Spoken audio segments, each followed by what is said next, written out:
Dingin malam kota Mekah, Rasul berkelana, dilindung Allah di perjalanan.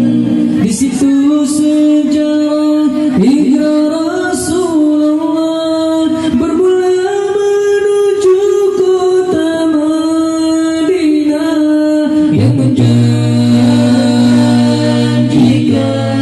sebuah kebenaran.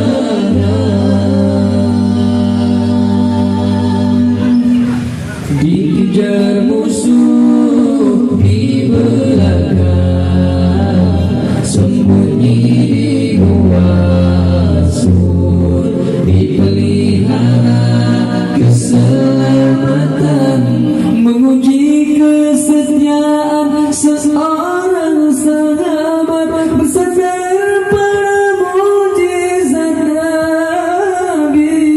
Suatu letak jubah hijrah,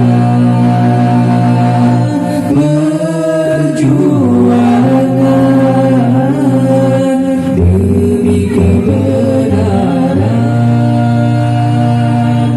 menuju kejayaan.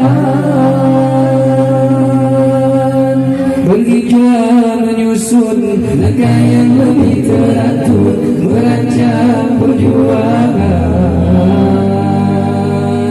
Berhijrah bukanlah berumur ke belakang, tapi mengumpul kekuatan.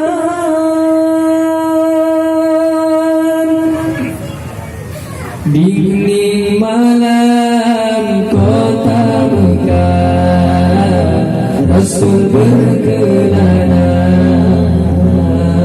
dilindung Allah di perjalanan. Di situ sejarah hijrah Rasulullah bermula menuju kota Madinah yang menjanjikan sebuah kebenaran.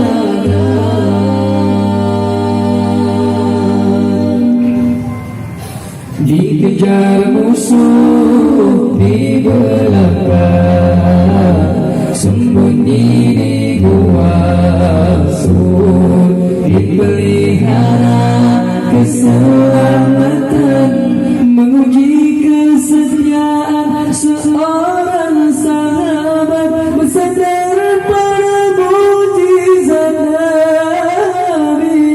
Suatu